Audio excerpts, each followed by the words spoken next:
Augmentation des coûts de production, compression dans les programmations, diminution des cachets des artistes. Il n'y a pas de doute, le milieu culturel vit une crise majeure, selon le Conseil de la culture de l'Abitibi-Témiscamingue. Bien, dans le fond, au niveau national, le calque est revenu à un niveau pré-pandémie parce qu'il y avait eu des bonifications pendant la pandémie pour aider le milieu culturel. Fait que là, on revient à des niveaux de financement d'il y a 7 ans.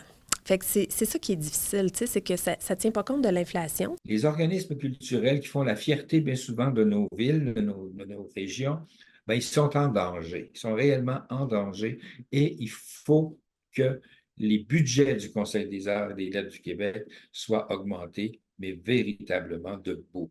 En raison du manque de financement, des salles de spectacle et d'exposition ont dû mettre la hache dans leur programmation. Je donne un exemple comme ça, le Petit Théâtre qui mentionnait que l'année prochaine, au lieu de 14 spectacles, bien, il va pouvoir en programmer seulement que 11, puis qui vient de couper 4 postes cette année. T'sais.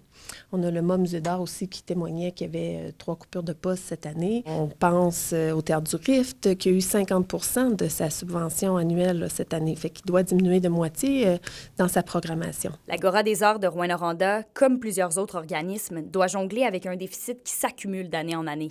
Bien, nous, en tout cas, avec les rénovations, il y a des coûts qui ont triplé. Le chauffage, entre autres, c'est un exemple, le chauffage. On n'avait pas de climatisation dans la vieille bâtisse avant qu'elle soit rénovée. Avec la climatisation, ça a fait grimper la facture d'électricité énormément.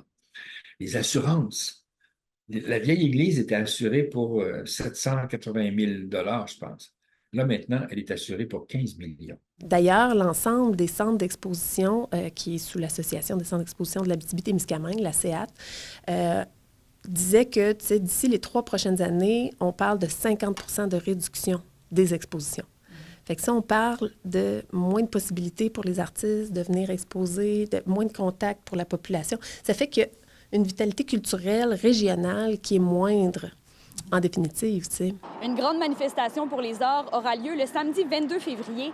Artistes et citoyens préoccupés vont se réunir ici même devant le bureau du député Daniel Bernard. Kémilia La Liberté, RNC Nouvelles, à Rouyn-Noranda.